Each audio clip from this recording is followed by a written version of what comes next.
Mantrapushpam word to word meaning and commentary. Introduction to Vedas. To briefly see into the genesis of the Vedas. Number 1, the universe is reverberating. When there is reverberation, there is sound. In other words, the entire cosmos is simply a manifestation of sound energy. The ancient Vedic sages, through penance, were able to download cosmic data, information of the cosmos directly. They received the cosmic truths in the form of sounds which they heard and envisioned, which they received in a series of sounds. And these truths were recited as received and passed on generations after generations. Various truths downloaded by various rishis gave rise to the ocean of the Vedas. Veda Vyasa later compiled these Vedas and classified them. This is how the 4 Vedas came to existence. Each of these Vedas have many branches. Each branch had 4 components: the Samhita, Brahmana, Aranyaka and Upanishad. Mantrapushpam comes in the Taittiriya Aranyakam of the Krishna Yajur Veda. So let us look at the first verse. Om Yopam Pushpam Veda Pushpavan Prajavan Pashuman Bhavati. So word to word meaning. Number 1, Yaha, which means whosoever, Apam, which means waters, Pushpam, which means nourishing and blossoming like that of a flower, Veda, which means to know, Pushpavan, which means full of flowers, Prajavan, which is full of progeny, Pashuman, which is full of cows, and Bhavati, which means to become. So the commentary. The literal meaning here is when one realizes the flowers of water, he becomes full of flowers, progeny and cows. The Mantrapushpam comes as a part of the Aruna Prashna, which speaks about the interrelation between the elements and nature. So this mantra denotes the importance of the essence of water. One who realizes the importance of the life-nourishing and blossoming aspect of water attains wealth in the form of progeny, prosperity and cattle. We should also look at how flower is seen as something which blossoms from water, as something which is born out of water. So the essence of water is represented as flower.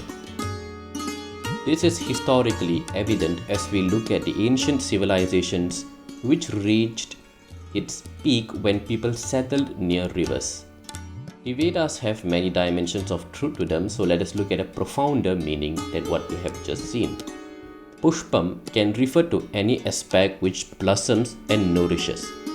The root sound push means to nourish.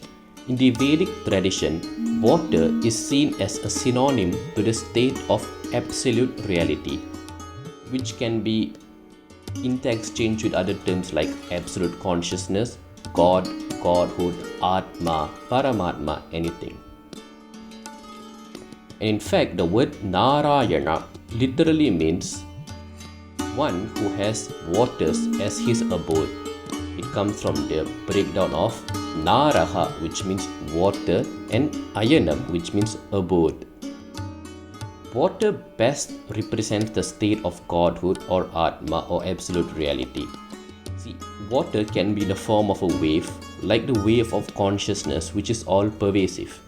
Water is beyond attributes and colors. Water can adopt the color in which you expose it to. Put water in a red bucket and it becomes red. So this is an analogy to the state of Godhood as an incarnation within humans appears human. He can come as a human when incarnated into a human civilization. He can come as a fish when descending into a fish kingdom. Water is also beyond form. Yet water can take any form it wants. Put it in a square container and it takes a square form. This is an analogy to the state of Godhood. Upon incarnation on the planet, an avatar abides by the law of earth, be it gravity, aging, health, nourishment, whatsoever. Water can also be calm as Sadashiva, or it can come ferociously crashing like a waterfall as Rudra. So one who realizes the nourishing blossoming aspect or essence of Atma or the absolute consciousness attains fullness of blossoming property, cattle and progeny. Cattle here refers to wealth. Progeny refers to the continuity of genetic makeup or knowledge to the next generation. Progeny does not merely refer to having children. Progeny is created when you initiate someone into knowledge, making sure that a particular lineage is maintained. The next mantra. Om Chandramava Apam Pushpam Pushpavan Prajavan Pashuman Bhavati Ya evam Veda Yopamayatanam Veda Ayatanavan Bhavati. Chandrama, which means the moon, Vai, which means verily, Apam, waters, Pushpam, flowers, Pushpavan, full of flowers, Prajavan, full of progeny, Pashu, man, full of cows, Bhavati, to become, Yaha, which means whosoever, Evam, which means in this manner, Veda, which means to realize, Yaha, which means whosoever, Apam, which means waters, Ayatanam, which means abode, Veda, to realize, Ayatanavan, meaning to merge back to the abode, Bhavati, which means to become. So now the commentary. The literal meaning to this is, the moon is verily the flower of the waters. One who realizes this is blessed with flowers, cattle and progeny. One who knows the abode or source of water attains that abode. If we look carefully, the moon and waters are closely related.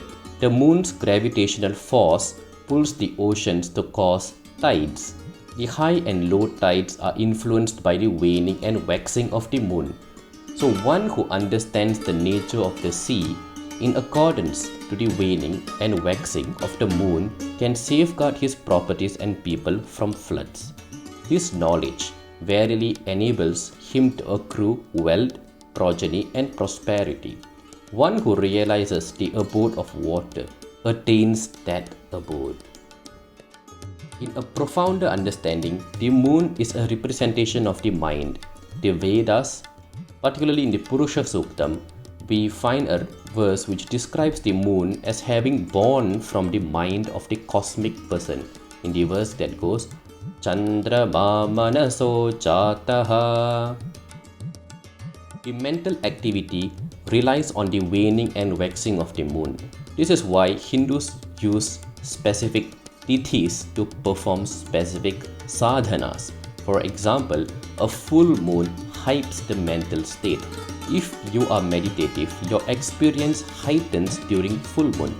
This is why you also notice patients under psychiatric conditions showing signs of exaggerated aggression perhaps during full moon days.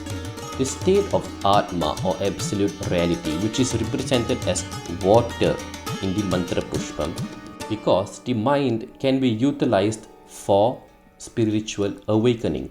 One who achieves this attains enlightenment, which is referenced by the verse, one merges back to the abode. What this mantra means by one merges back to his abode is realizing his true state as Atma or absolute reality or consciousness.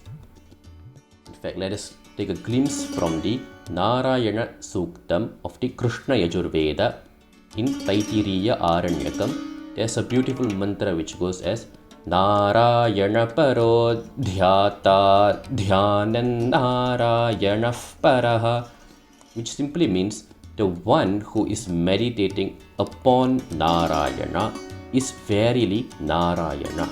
The next mantra, Agnirva Apamayatanam Ayatanavan Bhavati योऽग्नेरायतनं